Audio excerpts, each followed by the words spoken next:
Okay, I'm gonna make an extra one for the day because as I was recording the last one, this came up. When I was on my recent pilgrimage, there's nothing else better to call it. Traveling without spending a dime, traveling with no money in my pocket, uh, going to different, really intense places, um, connecting elementally with the earth, with the water, with the air, with the fire. So many things came up, so many really just like powerful moments. Um, but one thing I don't know, I feel like I just got to get out because it was so like, what the fuck is this guy saying? Um, I was walking down the road. I had just left the place that I spent the previous night, and I didn't have any direction where to go. I knew I had direction. I knew the direction I was going, but I mean literally I knew the what do you call it? The compass direction. You know, that's all I knew. And yeah, I'm walking down. I see this guy counting beads, praying, chanting, something like that. You know. And I asked him. I said, "Hey, you have any idea on places to stay in this direction? Any idea where I can get some food? I'm traveling with nothing at all, and I'm just at the mercy of help, right?" And he like gets up. He says, "You know what? I was just thinking, man, I got so much rice at home. Come with me." And so I follow him, and when I get into his home, my first thought is it's a fucking shanty. It's like would not ever choose to be in there, in any other circumstance.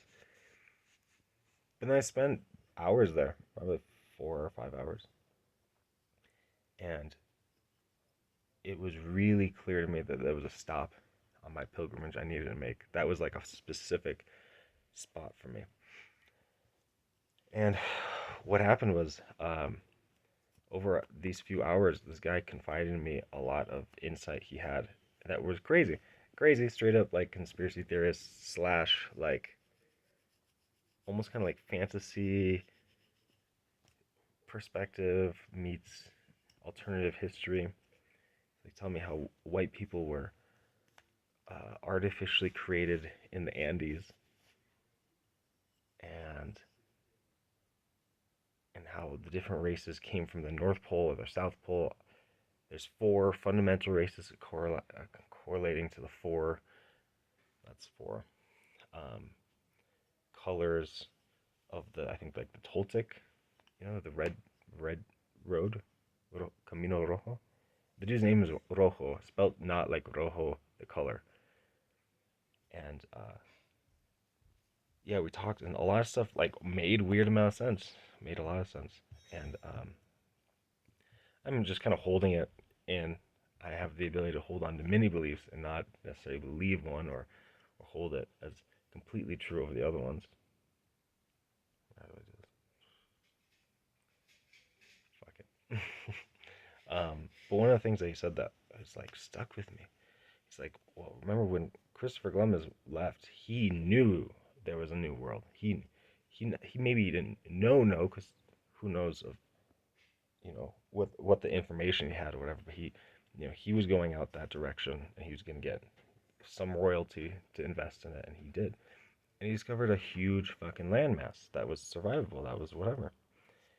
And I really almost shouldn't even speak about this because to like separate it from the context that was given to me, almost it really kind of bastardizes it because this guy put obviously a lot of time and effort into thinking about this, and he had a lot of sources, a lot of whatever. Not to say it's true, but just to say that my sharing about it is almost yeah sacrilegious to what was presented to me, especially if I'm gonna do it in the next 30 seconds. But one of the things that he shared was like he's pretty certain in the next year or so humans will be discovering like a new landmass, a new whatever, a new planet, a new whatever. I don't know. And I don't know why, but that notion just kind of like stuck out to me as like, what if I live my life preparing for that and trying to make it happen? What if I get a large group of people together, too large to like cover up, too large to ignore, and just like sailed to Antarctica and just try to set up a base there. You can't get to Antarctica. You have to have permission for different governments and whatever. But like, what if there was something there and then none of us knew about? What if, I just sailed west and suddenly find myself in, I don't know, a completely different landmass? I feel like it would have to be north or south. But, anyways, this has been an idea that I can't even possibly fucking condense down in 6 minutes. But, um, yeah, recording it just to get out of my brain, really. So, this is just gonna be the bonus video for today. I don't know what this is for.